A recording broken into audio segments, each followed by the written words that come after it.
So while Marty is getting that sorted out, and I really appreciate Marty for running this webinar. She had way more experience of it than I did, and so she's kind of saving my bacon tonight.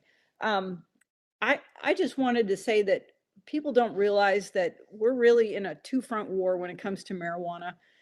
On the state house side, it is a constant, nonstop, year after year push to expand legalization on so many ways. And then on the personal side, there are so many families who have suffered, have experience with addiction, and there's just a lot of a lack of education of what people think marijuana is these days. So people just don't realize it. It's constant. It's just constant. And I'm really looking forward to talking with Marty. Before we start with Marty, I just want to give a shout out to the Raymond Coalition for Youth. They're having a watch party tonight with the streaming going on with their teens. And I'm just really grateful for you guys and really grateful for Celeste Clark of Raymond Coalition for Youth. And thank you for being here. Uh, Tonight's discussion, we're going to focus on one family's experience with marijuana misuse and their lessons learned and their hope for other families. I'd like to introduce, it's my pleasure to introduce Marti Roveda. She's the founder of Equanimity Parent Coaching. She is the parent of a young adult son. She's a certified parent coach and a certified parent peer specialist. And Marty, I'd like to just, if you'd like to introduce yourself a little bit more from what I've provided, please do. Oh, I think you're muted. There we go. There you go. Thanks, Sue. I was saying I'm a little choked up from watching the documentary. I've met Randy and Heather, and just every time I hear that story, it breaks my heart. And they're just one of many families that I've come across. So.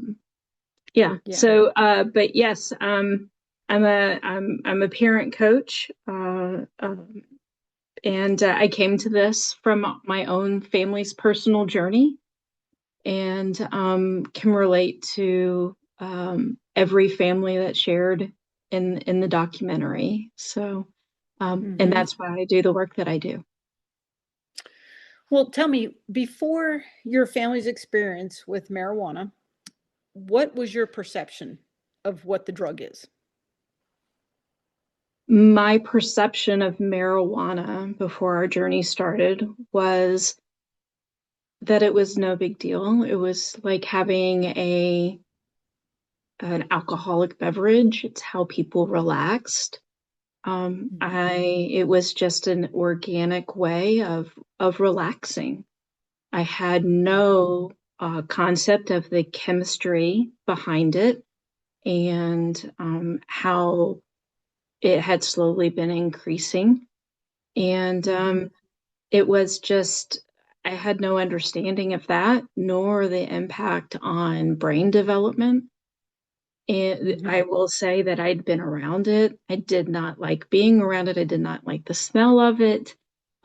I had lived in New Hampshire for a bit where it was openly used, and I refrained from being in spaces where that was. And so, but I kind of had the perception of to each his own. Just don't do it around me. Yeah. Okay, so how old was your son when he started using, and what were some of the signs that you noticed that told you something wasn't quite right? Yeah. And I apologize if I get a little upset here because the documentary really brought up some things for me.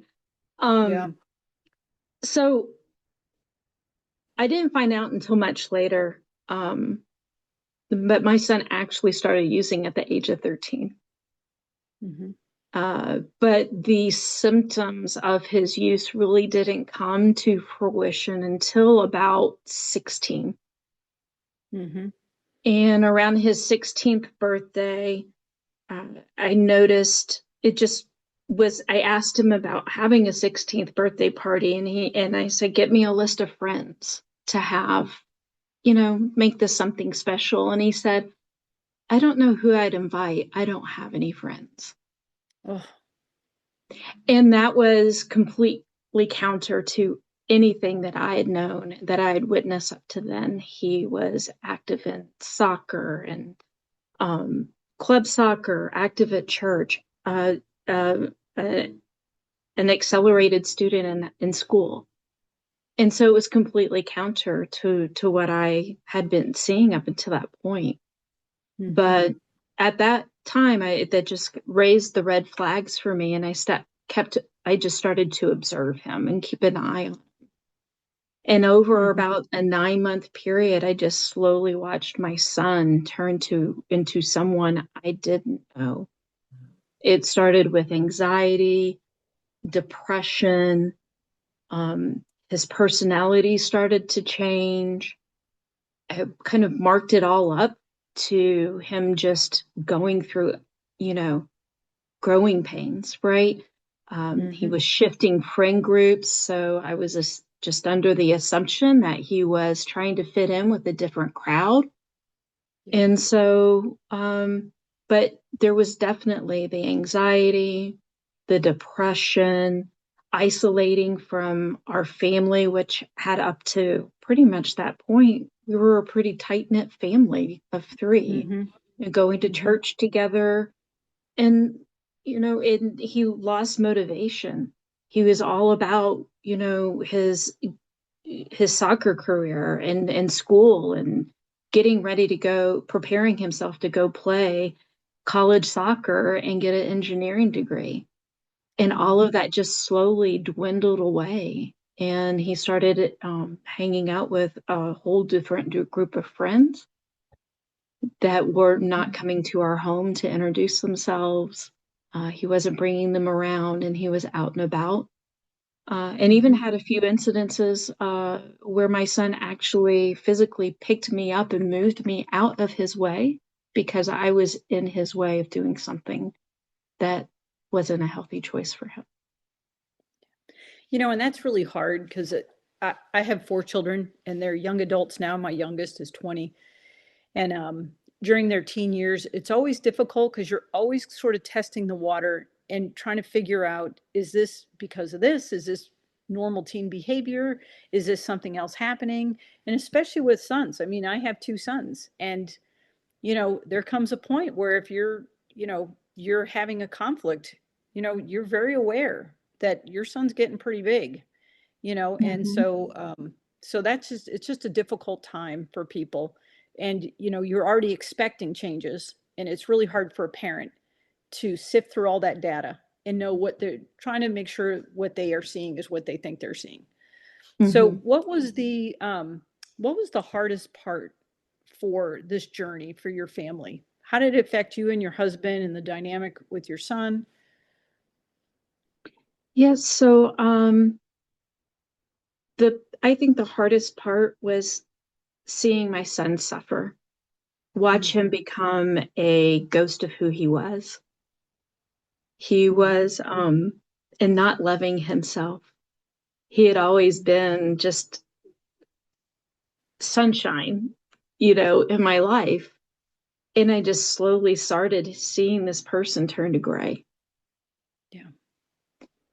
And just watching him go through that, and wanting so much to step in and let him know how beautiful he was inside and out, and wanting to fix it.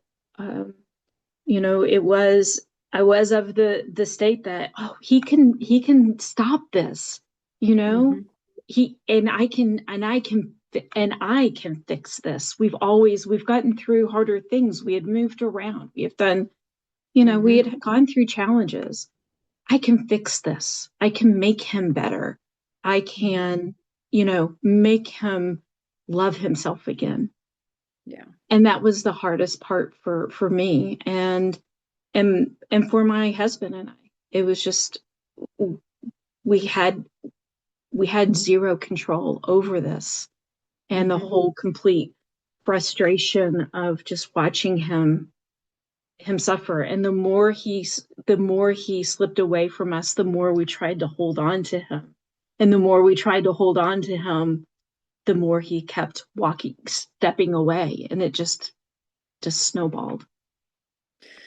When we were talking, we had talked, a year ago, we were talking about your family's experience. And one of the things that I was really thought was fascinating was you talking to me about how your family found healing and how it started.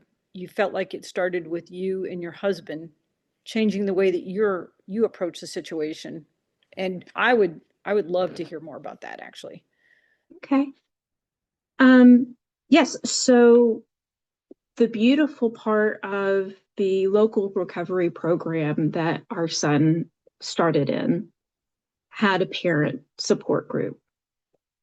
And the interesting thing is we walked into those doors, and we said, we have absolutely nothing in common with these people. We were not like them at all. But we were. And I had people come up to me and say, I know your story. I know how you feel. And they were lifesavers for us.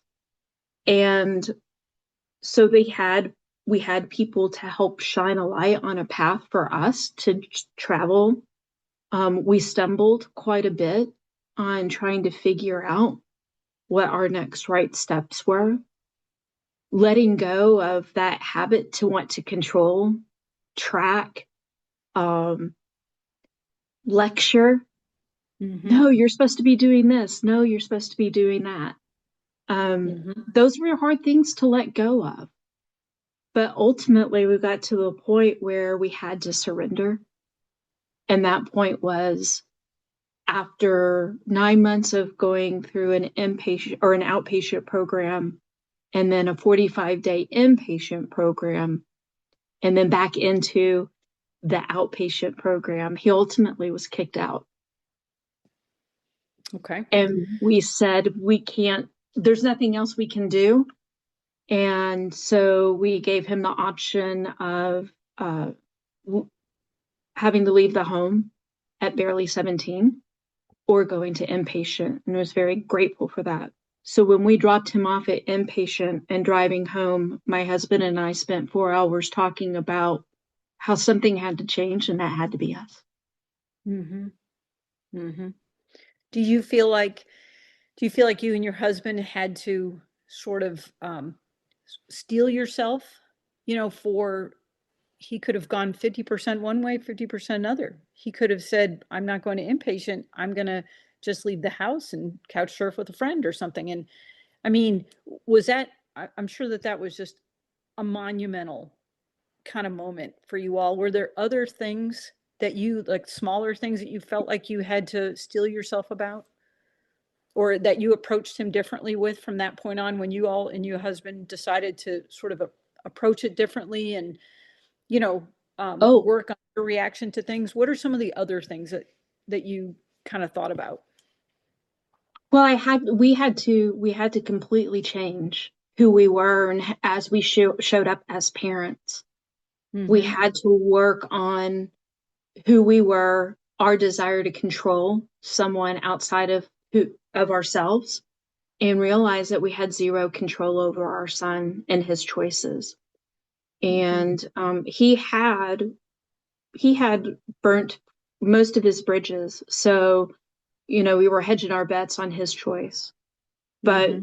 at that point, my husband and I ultimately just got to the point where we said, we have to show up differently.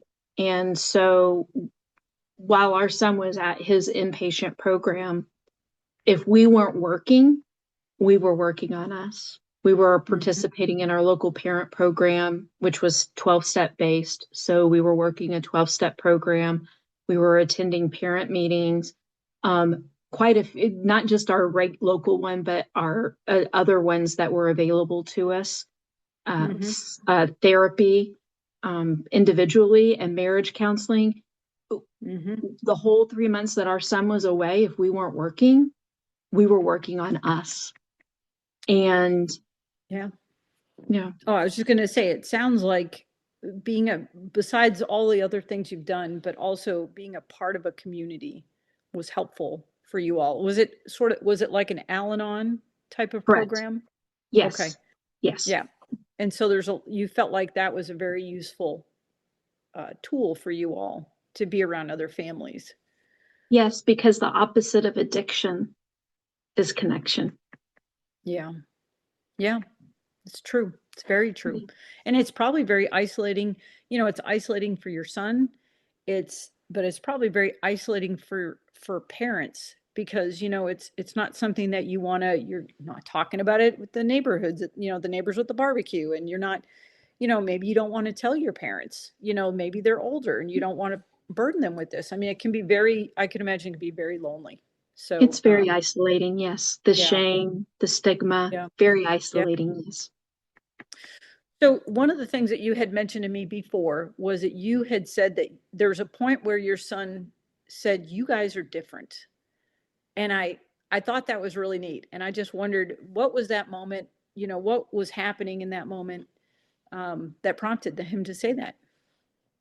It was the day he came back from his inpatient program. We had brought him back from Nashville, and we were giving him space to get settled back in and waiting for some friends from his local program to come over and visit. And he just came to us. Sorry. He came to Yeah, us I'm and he sorry. said, yeah, he said, you guys have changed. Hmm. And we absolutely had. And that was my catalyst to just keep working because I have had and still have my own journey to walk in parallel with my son. Yeah. His recovery Yeah. is his recovery, and I had to have my recovery because I was addicted to my son and trying to save him. Wow. Tell me about your son now. Where are you guys at as a family? We're at a great place, even though we're far apart in the country. But our son is now 23. He is over 6 years sober, has over 6 years Wow. of sobriety, and he is Congratulations. now an addiction counselor at the first 45-day program that he went to, Wow. and finding joy in life and giving and being of service to others, and just knowing that he is mentally and physically healthy and finding joy Hmm. in life. Yeah. My goals for him used to be getting that engineering degree, going to college, and fulfilling all these dreams that I had for him. But he's fulfilling the dreams for his life now. And that Yeah. brings me more joy than I can ever express. Yeah. Well, and tell me about founding Equanimity, parent coaching. Um, what what do you hope to share with other people? What are the things that are most important to you, and what kind of prompted you? Obviously, your experience prompted you to found this service. If you just Mhm. want to tell us a little bit more about that. Yes.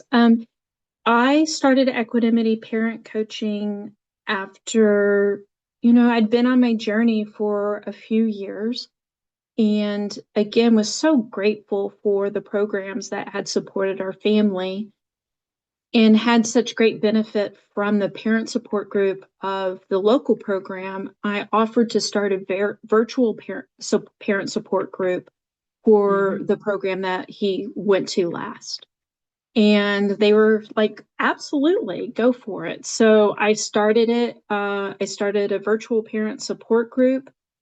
And after about a year and a half of doing that, I was starting to take calls from parents more often than I was answering the calls from my boss.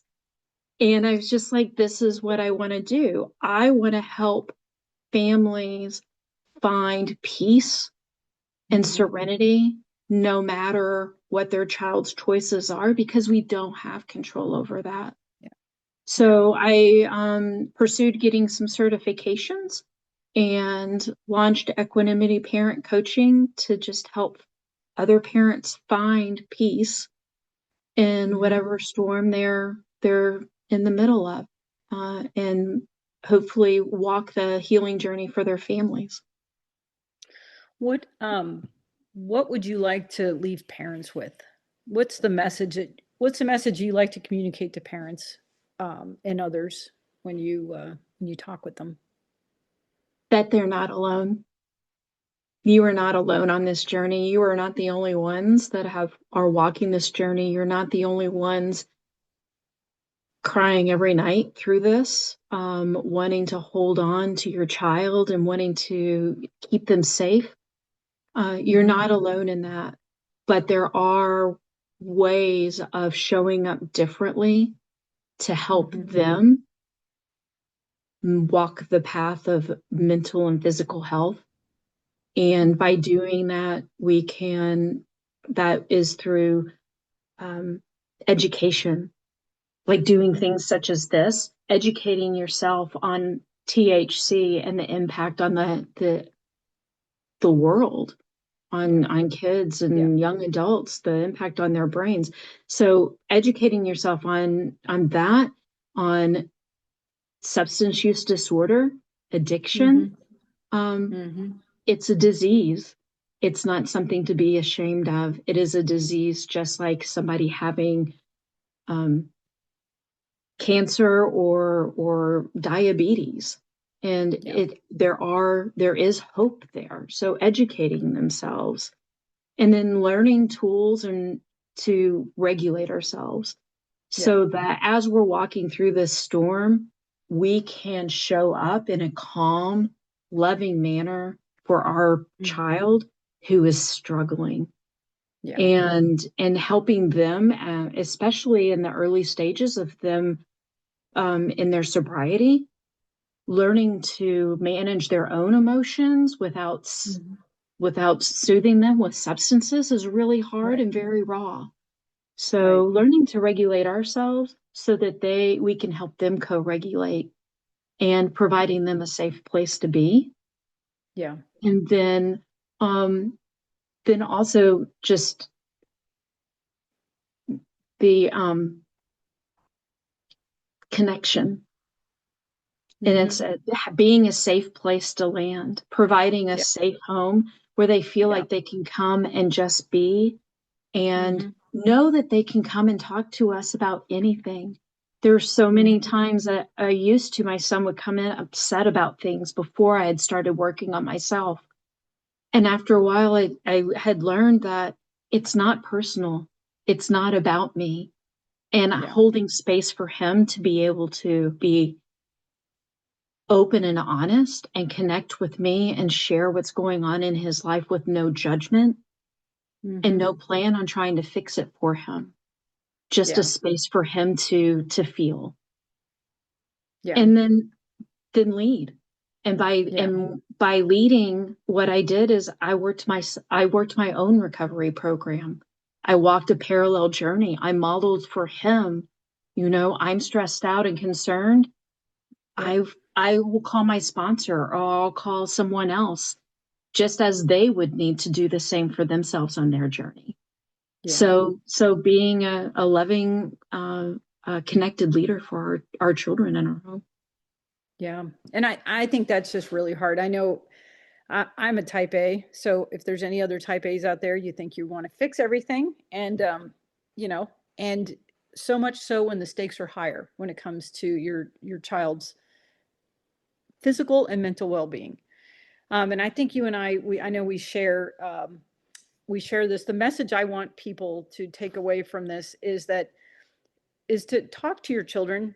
If you have teenagers, if you have students, talk to your children actually about high potency THC. A lot of people don't know. A lot of people just don't know the damaging effects of it. We just think it's just pot. It's not just pot anymore. I actually was at a standard physical appointment a year ago, and I was just yammering along with my doctor, and even my doctor didn't know what was going on with today's THC levels. So, just don't assume that people know it. Most people actually don't.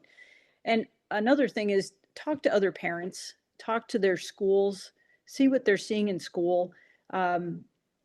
Just share this information. I just hope that you all will take this, the information that we provided, and you can use it as seeds to plant in other places.